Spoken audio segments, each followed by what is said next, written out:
En étudiant le cantique de Marie, nous nous sommes rendus compte qu'il y a un droit à refuser l'oppression, un droit à refuser cette pauvreté imposée. Et c'est pour cela que dans ce texte, nous avons vu que Dieu lui-même vient renverser les puissants de leur trône et il renvoie les riches les mains vides. Et ce droit est important à connaître parce que souvent on oppose le fait que toute autorité vient de Dieu.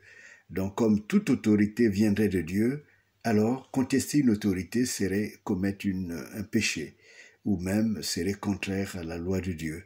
Mais en réalité, il y a les autorités légitimes, comme le disait Martin Luther King.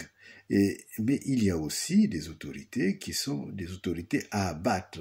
Et c'est pour cela que ce passage de Marie est important. Aujourd'hui, avec Josué 1,5, nous découvrons une autre réalité. C'est Dieu qui vient affermir ceux qu'il a choisis pour le combat. Il dit à Josué, après Moïse, « Nul ne se tiendra devant toi jusqu'à la fin de ta vie, tant que tu vivras. » Quand on est engagé dans le combat, il y a des moments où on se pose des questions. Et c'est important de voir que Dieu n'est pas impressionné par l'armada des armes de l'adversaire. Dieu n'est pas impressionné par la puissance des relations de l'adversaire. Et Dieu n'est pas impressionné par le fait que tu trembles.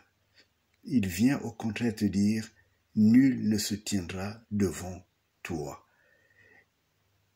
Il nous faut le comprendre, cela. Cela signifierait que tu deviens... cela signifierait donc que tu entres dans une sorte de bravoure, dans une sorte d'orgueil. Non, cela signifierait simplement que Dieu est avec toi depuis le début du combat jusqu'à la fin de ta vie. Et d'abord même avant même que le combat ne commence. Parce que Dieu avait dit à Jérémie, dans le sein même, avant même que tu sois dans le sein de ta mère, je te connaissais. Et ça, vous pourrez le lire dans Jérémie 1. Donc, il y a longtemps que Dieu nous a choisis. Mais en nous choisissant, celles et ceux qui sont engagés dans ce combat, dans le combat qui renverse les puissants de leur trône, qui fait entrer le peuple dans la terre promise, dans la nouvelle terre.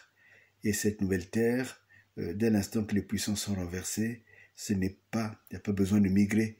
C'est la terre même qui était asservie par ce que j'appelle les mercenaires et qui donne en fait une autre légitimité. C'est une terre nouvelle. Et donc, Dieu dit, nul ne se tiendra devant toi. Quelle est donc cette force qui serait en toi et qui ferait que nul ne se tienne devant toi? D'abord, il faut comprendre que ce qui nous fait trembler tous les jours, les institutions qui nous font trembler, ou les hommes et les femmes qui nous font trembler, ne sont que le fait de l'homme. C'est l'homme qui a créé les institutions. Et Dieu te dit que si tu trembles, lui te le reprochera. Puisque quand Jérémie a dit « je ne suis qu'un enfant », Dieu l'a même blâmé en disant « ne dis plus que je ne suis qu'un enfant ». En fait, il y a là une vérité à connaître. Ce qu'il faut connaître, c'est que Dieu vient et prend la place comment je peux dire cela, de toutes tes angoisses. C'est-à-dire que Dieu vient résider en toi. Je dirais même, tu deviens le temple de Dieu, mais j'ai envie de dire, tu deviens le palais de Dieu.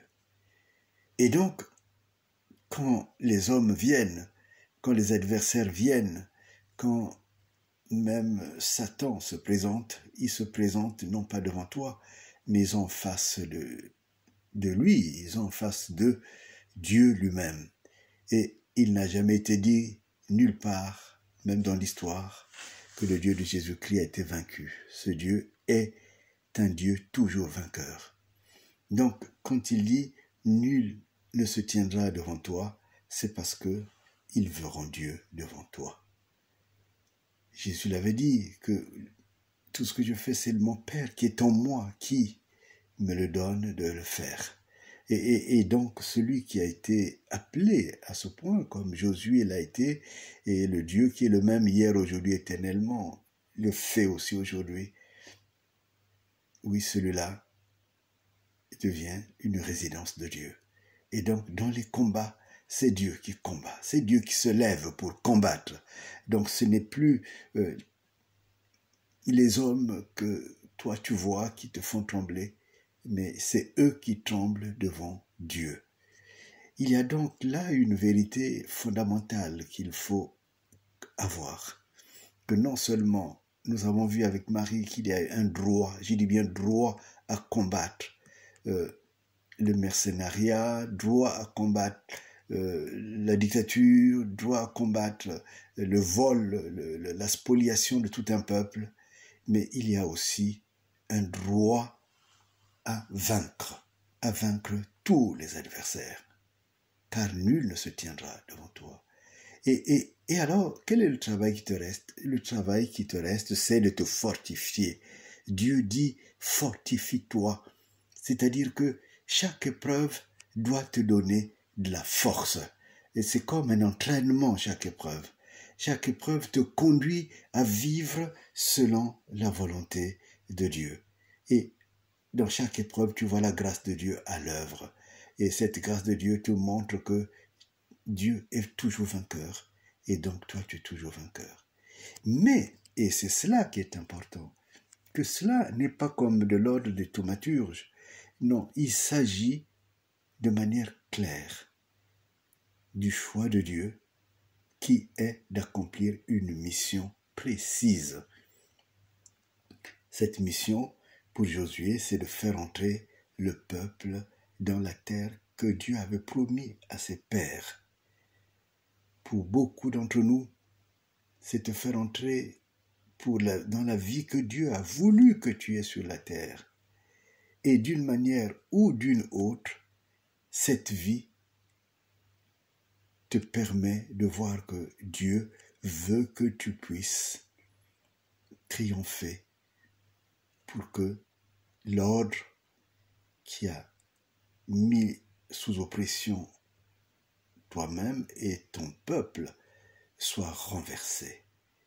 Et non seulement c'est légitime de le renverser, mais en le renversant, vous entrez dans une vie nouvelle. Donc, même ces obstacles-là, même, on avait dit même que dans le pays où ils allaient entrer, il y avait des géants. Cela n'a pas empêché de gagner la victoire et d'avoir cette terre promise. Nous aussi, aujourd'hui, Dieu nous le demande. Dieu te le demande, mon frère. Dieu te le demande, ma sœur. Tu ne peux pas te cacher. Tu ne peux même pas te donner des raisons. Parce qu'il dit, nul ne tiendra devant toi. Qu'il en soit fait ainsi aujourd'hui et que Dieu te donne la force et l'assurance qu'il est là. Je le demande au nom du Père, du Fils et du Saint-Esprit. Amen.